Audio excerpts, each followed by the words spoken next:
Good morning, everybody. Hope everybody's doing okay. I'm over here in Houston, Texas today. And as Pete said, we met back in 2015 and been connected ever since. So let's talk about how to build a good process, 3 steps to process documentation. Let's talk about why. Why should you document your processes? Um, 5 reasons to retain critical operations knowledge, to establish a standard way to complete tasks, especially when you have more than one person doing the same thing, to create consistency for your employees and your customers, to create training tools, and to enhance the value of business should you decide to sell. Why are these 5 reasons important? Well, first one, if somebody decides to leave your company for whatever reason, they don't take that knowledge of how they do things with them and leave you in chaos.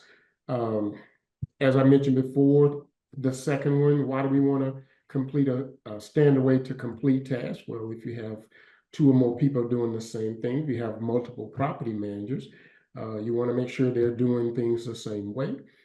The third one, when you create consistency for your employees and customers, they both tend to stay longer with you. We know customers like consistency, but employees do too. So we want to make sure we have consistency. The next one, to create training tools. That's my pet peeve. Um, if you want to get in trouble with me, don't train your employees properly. I hate that. But when you document your processes, you automatically create training tools to be utilized when you get a new person or when somebody takes on a different position. And the last one, to enhance the value of your business, should you decide to sell, well, that's important. You'd be surprised at how much more you can ask for your business when the way you do things is documented and the people buying your business don't really need you. Plus, you want to go and do something else. That's why you're selling the business. All right, Pete, go ahead, sir. Here's a little diagram. I call it my connectivity diagram. Um, here's some things that are connected to having documented, efficient, and effective processes. Going to the left on the red side, when you have documented, efficient, and effective processes, you can certainly properly train employees. And what's connected to proper training? Well, you going down, Pete, you have positive employee morale. And what's connected to positive employee morale? Well, you have employee retention. Well, what's connected to employee retention? Internal customer service, internal customer satisfaction. What's an internal customer? Your internal customer is whoever is connected to you and the task that you're doing. So the longer people stay, the better they get, the higher your internal customer satisfaction rate is. Looking in the middle, you have internal consistency. That's connected to having documented, efficient, and effective processes. Now, going over on the right side, can somebody tell me why that's green over there? Why is that green? Does that Who can? mean money, Yeah, Errol? that's where the money is. Yep. So you have external customer satisfaction, which is connected to positive reviews, which is connected to additional revenue, recurring revenue, then going up referrals and additional revenue. That's where all of the money is, right? All of these good things happen as a result of having documented, efficient, and effective processes. Let me say this. Documenting your processes is tedious work. I will never tell anybody that it's not. It's very, very tedious. I love it. I think Pete loves it just like I do. But everybody's not me. So I just want to let you know it takes work to get this done.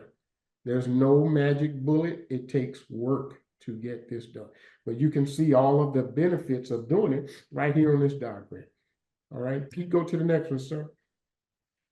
All right, let's look at the what I call the process documentation cycle. Step number one is to identify your processes. Step number two is to flow chart and analyze your processes. And then step number 3 is to create your standard operating procedure, or SOPs you hear a lot. Which one do you feel is the most important? Which one of these 3 steps is the most important? Somebody put something in the chat. Which one you think is the most important? Anybody? All right, while you're doing that, Pete, let's go on to the first step. Let's go on to the first step. Yeah, well, yeah. The first step is to identify your processes. Real simple. You list your departments, you list the roles in each department, and you list the tasks for each role, right? Now, when you go through this step right here, when you list the tasks for each role, those are your processes. That's an easy way to identify what are my processes, right? In my business, in my property management business, what are my processes? This is a simple way to do it. Simple way to do it. Just what are my departments? What are the roles in each department? List the tasks for each role, right? So like examples there would be like you're onboarding a new client, that would be a process, a move in, a move out, those Mm-hmm. things, right? Mm-hmm. What about smaller processes, like just like processing utility bill? Would that be a sub process or would that be a process on its own, or depending on how you run your business? Depending on how you run the business. You can go to your maintenance area, right? Processing a new tenant maintenance request, right? How do you do that, right? Um, Assigning the work order to whatever venue you're going to use. How do you do that, right? Who's doing that? Usually that's your maintenance coordinator doing that. Um, Going back to what you said, Pete, onboarding a new client, onboarding a new property, right? Onboarding a new occupied property, onboarding a new unoccupied property, right? You have all of those processes that need to be flowed out and looked at to make sure you're doing everything that needs to be done in that particular process. All right, does that make sense? Good segue into the next one here. All right. All right. Float out. So let's talk a little bit about what that means. Yeah. In my opinion, this is the most important one, right? You want to flow it out and analyze it to make sure you have all of the components. Um, the best thing to do here is to have the right people in the session. That's where you want to start. So you want to identify what are the boundaries for the process, right? Where does it start? What triggers it? Where does it end? And in between that, you should be able to determine who needs to be in this session. Now, why do we want to make sure we have the right people in the session? Why do we want to do that? Yeah, the main reason is because if they have any part of the process, it's going to affect them, right? So anybody who this is going to affect, you want to make sure has a say in the process. Right, right. You want the people that do the work in the process, the people that are impacted by the process, and the people that feed the process. You want them in the session so that you don't miss anything. Because if you miss something, you're going to be doing it over. And So when you also, say flow, what does that actually mean? the flow chart, when you're creating the flow chart of the steps in the process. The flow chart is just the what. What steps are we taking to complete this process? And what software do you typically recommend, Errol, that they use to flow it out? You can use Visio. Visio is a component of Microsoft 365. It costs me like $5 a month, to use Visio. Visio is real easy, very easy to use. Um, Yeah, I to like Lucid Chart is another one that you can Lucid use. Chart works. I just happen to use Visio. I like Visio. Um, and Pete, you remember how we did them? We uh we put them on the board and flow it out. If you have a whiteboard, Pen and paper works yeah, too, right? yeah, you can flow it out like that. But Visio works, and then you have it saved somewhere. You can always go back and edit it if you need to. So the main thing is to have the right people in the session, because I remember I said it's very, very tedious. You don't want to have to go back and do it again.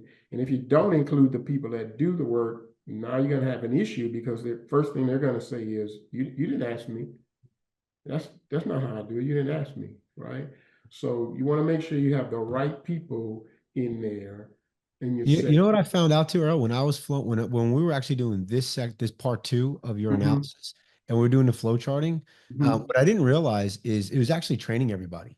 Yes. So as you're flow charting it and you're building the steps to your process, a side effect is that you actually come up with an SOP and you come up with and you actually have people that get trained. So Hmm. that's pretty cool. Hmm. And another thing, it's like, which processes do you want to look at first? Go back to the other slide, Pete. Mhm. Which processes do you want to look at first, right? Well, if you're getting a lot of customer or even employee complaints related to the operations, you might want to look at those first. Or if you're not meeting your metric goals, whatever metric goals you have you have set up for your various departments, you might want to start with those. Or when you have things just falling through the cracks, right? You're getting phone calls or emails for updates. Okay, why are people having to reach out to you for updates? So start with your challenges first. And why do we want to do that? Because you get a big bang, right? Remember, this is tedious. So in order to get some momentum and get people to be willing to participate, if you can correct some things first, right, people be more willing to keep doing it. So you can build some momentum like that. So start with your issues first, your pain points. Start with the processes that are connected to your pain points first so that you can get Can some I real. make a recommendation too? Like if Yes. this is like overwhelming, you can Yeah. start with just a small process first. Mhm. Like Mhm. some of the processes are only like 4 or 5 steps, and that kind of gets your confidence going versus like I could tell you for us, the move out was really a beast of a if you remember that, remember it was like 3 walls when we printed it out as far Yeah. as the flow. Uh and so for us that was a really hard one. So we started with small ones to get our confidence up. Uh yes, Monica, raise your hand. Monica, go ahead and let me see if I can find you. Monica. Go ahead, Monica. You can talk. Can you hear me? I We hear you can. fine, Monica. Go Awesome. ahead. Hi, my question was on all of this that you were mentioning, does Visio with Microsoft helps you create all of this? Is that what Visio does? That's one. And two, the chat is disabled. We can't type. Oh, thank you for that. Visio helps with the flow charting. That's what I use Visio for, Monica, is flow charting. Okay. Okay. Make sense? Yes. Okay. Okay.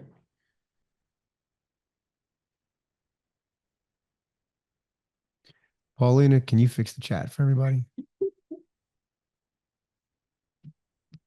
All right, go ahead. Go ahead, Errol. All right, now go to the next slide. You got it. Now this diagram, this kind of helps you to, as you walk through the whole process. This is some things to be mindful of. Of course, you start with your boundaries, right? What is the trigger and where does the process end, right? That'll help you to determine the next one. Who needs to be in this flow charting session? Who needs to be in there, right? Because you don't want to have to keep repeating this because it's very tedious. The next one, once you determine your boundaries and now you got the right people in the session, you're just looking for your process steps. Now, simple question you can ask. After you get your trigger, what's the trigger? The next question is, and then what happens? Very, very simple. There's nothing rocket science about this. It's very elementary. And then what happens? And then you want to look at how are we communicating across process? What are we using? Are we using email? Are we using Slack? What are we using? Because you want a standard way to communicate so that you don't have people using various methods to communicate in your business. So are we just using email? Are we using Slack? What are we using to communicate? Another important component of a process is the handoffs. This is where a task is completed and it's going somewhere else. The main thing is, do you know what the next person needs when you're handing off? I remember, I won't call any names, but I remember there was a handoff between um, the salesperson, the BDM, what is it? The BDM to the onboarding person, right? But the handoff was not very good. The onboarding person was not getting the information they needed to onboard the new management client and the new property. They were not getting all the information they needed. So what happened? The process just stopped. This person had a stack of folders on her desk of all of these folders she was getting from the BDM that didn't contain all of the information for her to onboard properly. So now she was having to call this brand new management client to get this information. So how do you make sure your handoffs are good? You just help people to understand, who am I connected to? Who's taking what I'm doing and starting another process? And you go to that person, hey, what is it that you need from me so that you can just start working right away? You're not having to come back to me for anything, because if that happens, you're in what I call a loop back. And there's a delay in completing the process, right?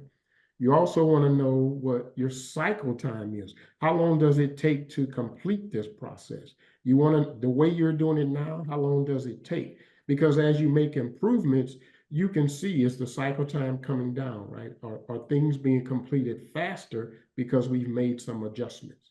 Does that make sense, y'all? All right. Let's use this diagram right here. It'll get you where you're going. This is worth the price of admission right here, huh? Right there, yes. And the third step is, once you have flowed out your processes, flowed them out, looked at them, made adjustments to make sure that they're efficient and effective, then you're ready to create your standard operating procedures. Never do this step first. I've seen some people do this step first, and the result was they documented a bad process. You never want to do this first, right? This is the last step, okay? And all you have to do is go back to your flow chart, and you're looking for the steps that ask the question just by looking at them. If somebody's doing something, you come up with the question in your mind, how do we do this? That's what you're documenting, is how do we do these how-to steps in the process, right? For instance, if you're onboarding a new management client, right? Well, the first thing in my mind that you want to do is you have to put that new management client in whatever software you're using, right? So how do you do that? What steps are you taking to do that? So the process flow is super high level, and then the SOP is kind of the detail on how you do it. Yes, the details and how you do the steps in the flow.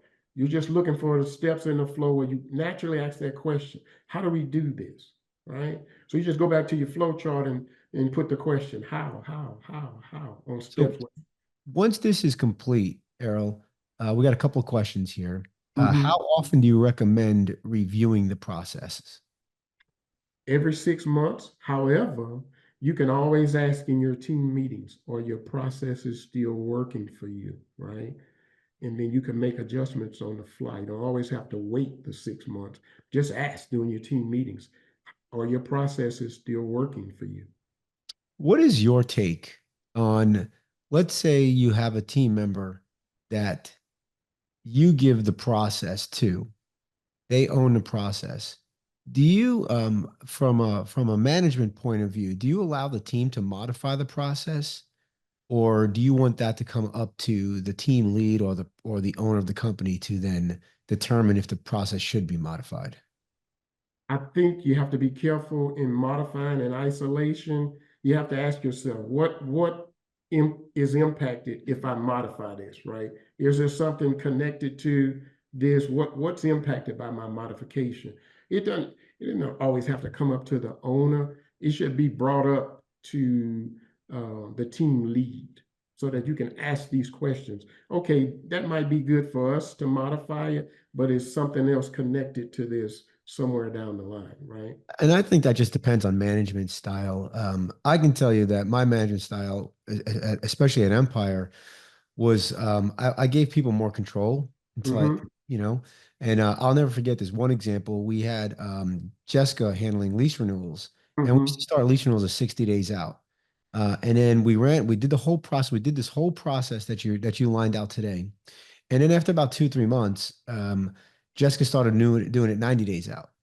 It didn't come to ask me, and I just said, "Hey, I noticed you're doing 90 days out. What made you change the process?" And then she gave me a real thought out answer, and I'm Mm-hmm. like, "That's why if you have a team member that changes the process, to me that means they're taking ownership of it, and that's a great team member. That means they have complete ownership of it."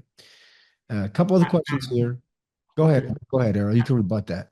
I agree with that, but as long as they're asking the question, what's connected to me changing this, right? Is there anything impacted by that?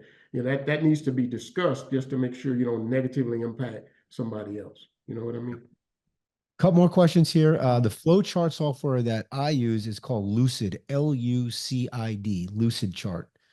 And here we go. Do you recommend using a process implementation and tracking software like Process Street or Lead Simple, or do those tend to increase complexity and end up creating more work?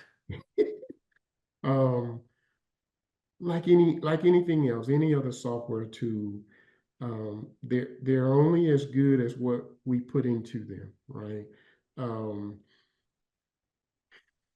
I I've used Process Street. I had several clients that use Process Street. You know, it takes time to set it up, Process Street and Lead Simple. It takes time to set it up. But if you do your flow charts first, then you're just setting it up relative to your flow chart. That's all you're doing, really. You're just Yep. taking that flow chart and putting it in whichever one you use, Process Street, Lead Simple. Kind of Uh, like garbage in, garbage out, right? Yes, yes. Now, If it takes time to set those up. It does. It takes time. But the long term, you have to think long term when you're dealing with processes. The long term impact of once you get it set up, now it'll just run, right? It'll just, so you have to be willing to put in the time to set whatever tool you're using to set them up properly. Yeah, so you have to do these steps first and then run it for a little while. Even run Hmm. on a paper checklist for a little, get all the kinks out. Then when Hmm. you do that, then I think Process Street, Lead Simple, Apply, all those are great. And then then you can add automation. Right. If you just add automation and it's not the right automation, i.e., we've done that, right? We've added automation to an email, sent the wrong email out, and then all of a sudden we just multiplied our challenge Hmm. multiple times. But Hmm. that's a great question. So do this stuff first, then put it in a checklist, whether that's a Lead Simple or just a paper checklist, then add on the automation. Hmm. Hmm. Hmm. All right, great question. All right. Thank you, Errol. Oh, we got Monica Bell. Raise her hand again. Monica, you Go are. ahead, Monica. Hold on. I gotta unmute her. Hold on. There you go. Monica. Hey, hi. We Mm. actually met during the last convention at NARPM. So, um, and I have spoken to your team members, by the way. Very impressed with the product you provide. But what my question is, where I get sometimes stuck is obviously as PMs, we know what our processes are for each stage, move-ins, move-outs, renewals, and all that's in between. Um, Identifying the process, and then what was the third aspect of things? Let's see. The SOP. I think so. Which is creating the standard operating procedures. To me, in my head, I see them as the same thing. Although one is kind of like the title, and then the bullet points is step number 3. Am I wrong? The well, let's go back through the steps, Monica. You identify your processes, right? Then Mm-hmm. you flow chart and analyze your processes, right? Yes. And then Mm-hmm. you create your standard operating procedure. Your standard operating procedure, let's just say you wanted to do one, and now you have to be in your software, right? Like if you get a work order request, now whatever software you're using, you have to be in there, right? So Yeah. you're going to create the screenshots to show exactly what's being done to process that work order request. Same thing with onboarding a new management client. You're going to show your screenshots in your SOP, you're going to show your screenshots of what you're doing to onboard that new management client, either screenshots or using Loom to video and narrate it as it's being done. That's the difference in the flow chart and the SOP. The flow charts just sets you up to be successful. The Yep. SOP is how are we doing these tasks? Your flow chart, yeah, Oh. as Frank Jones just put in here, your flow chart can be part of your SOP, which I totally agree, Frank. So Mhm. here, I shared my screen here. This is a flow chart that we have at VPM. Notice that we just have boxes, we have decision points. I even put some screenshots in here, but Mhm. these kind of high level. So it says like here, download report or, do X, but how you actually download the report, what is the report that you download? Like the Right, details of it, right. you can kind of put it in notes here, but Mhm. you really want to put it in an SO in some kind of manual. Whether that's an online manual, like using like Notion, or you just put it in like a Word doc. Mhm. I hope that helps. Got it, got it. So, okay, so that's what you use Visio to create this flow chart. That's Yes. correct. Got it. Okay. And then I bet you Frank actually has links to his flowcharts inside his SOP. And Frank, let me know if I said that correctly. I bet you do that. But thanks, Monica. Great question. Thanks. All right. Let's see. I need to get back to here. Okay. So quick, just a few things here. Yeah, see, Frank says I do. I got it. Mhm. Nice. So as you all know that we run VPM Solutions, we are an online marketplace. We have a do-it-yourself, a do-it-for-you, and a do-it-with-you. If you're interested and you want to hire a remote team member, but you really don't have the time to do it yourself, but you still want to have a little bit of control, we recommend using our white glove service. This is a free service that we will work with you. My team will work with you. Connor will work with you, help you post a job, find people, tell you how to message them, and then you do the interviewing. If you don't have a lot of time and you want to go ahead and invest, it's $1,500. We have this Gold Glove service. You can, QR code this guy here. We have a 10-point scoring system that each point is scored differently. We use things like DISC. We have self interviews, and we will find you candidates within 2 to 3 weeks. We'll give you multiple candidates, and you can review as many as you want. You could do a final interview, and please register for our next webinar. We have Deb Newell. It's December 17th, and we are going to talk about how to plan for 2025 and beyond. So I'll give you guys a few minutes here, and then I'm going to have my last one here. So if you guys QR that code, please schedule for that one. That's going to be a great one. Deb she's pretty great at planning. So I've used her as well for helping me plan with VPM. If you want to schedule a meeting with me, you want to learn more about VPM, or you just have a question about property management, I love talking about this stuff. I love talking about business. I'm open to any kind of meeting that you'd like to have. And then here is Errol's information. If you want to reach out to Errol, here's his information. Of course, I have a soft spot in my heart for Errol. He literally sat with us for about almost 2 years, just working on helping us because we had no idea what we were doing. Errol, now, what is your average client, Errol? Is it about 6 weeks, 8 weeks now? You got it down from 2 years. I know you don't sit in nobody's office for 2 years like you did me. No, it's 6 to 8 months now because I meet with my clients once per week. So it's like 6 to 8 months now. Right. Right. So, but in 6 to 8 months, they get all of their processes basically documented through your guidance.